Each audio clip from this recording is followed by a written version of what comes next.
Layanan PT Bank Syariah Indonesia dikeluhkan nasabahnya karena M-Banking dan ATM BSI bermasalah sejak Senin 8 Mei 2023 lalu.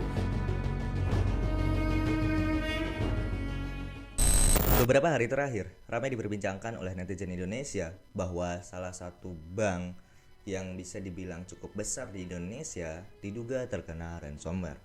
Karena hal ini, sistem perbankan di bank tersebut sempat down beberapa hari.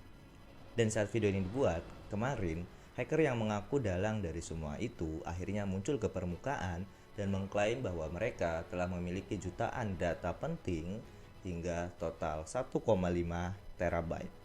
Ransomware adalah salah satu malware dari sekian banyak malware atau perangkat berbahaya yang menyerang dan mentargetkan device pengguna, di mana ransomware akan mengunci atau mengenkripsi semua file yang ada, bahkan hingga file sistem, sehingga kita tidak bisa lagi membuka file tersebut.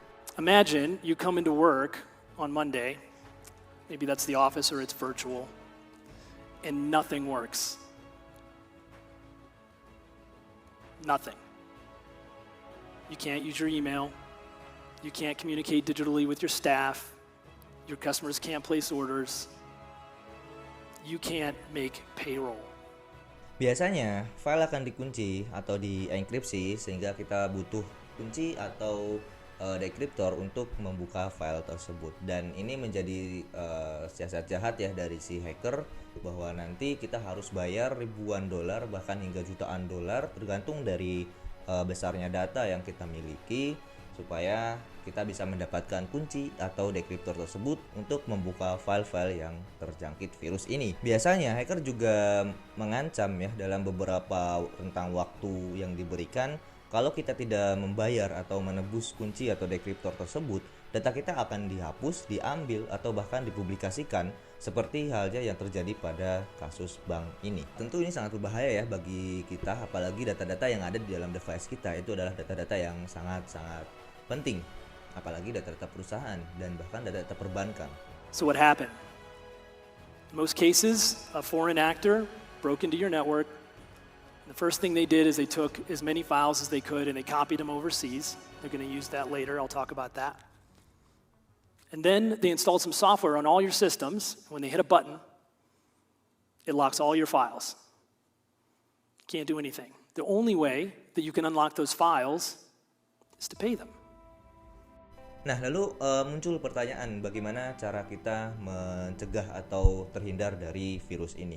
Banyak virus atau malware yang tersebar di internet dan biasanya ada atau hinggap di situs-situs ilegal ya, seperti misalnya situs-situs download film bajakan, aplikasi bajakan, ataupun game-game bajakan.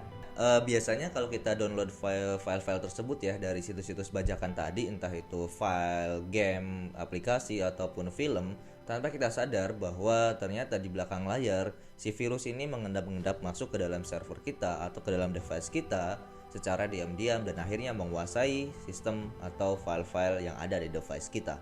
Nah, untuk mencegahnya sebenarnya mulai dari sekarang kita harus sadar diri bahwa jangan sampai kita mendownload file-file dari situs-situs ilegal ya. Tontonlah film-film yang memang dari platform official, kemudian aplikasi juga sama dari platform official dan legal, dan game juga sama ya, dari platform-platform game, penyedia game yang tentunya official dan juga legal.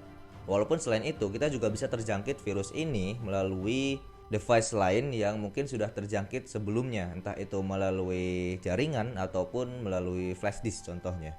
Nah, bagaimana kalau misalkan kita sudah terkena virus ransomware tersebut, apakah bisa dikembalikan atau tidak?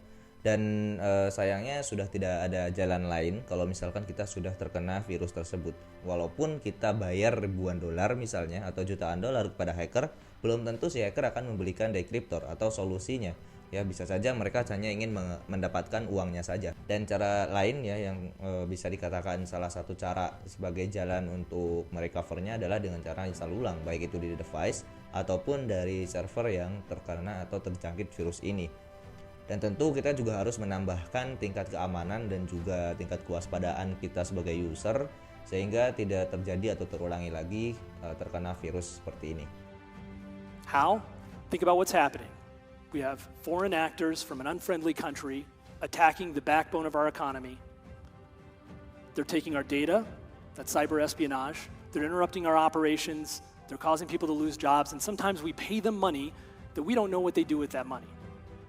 Dan itulah tadi beberapa hal terkait ransomware yang wajib kita ketahui supaya kita terhindar dari virus tersebut. Dan sampai ketemu di video-video Innovation Session selanjutnya. Bye-bye.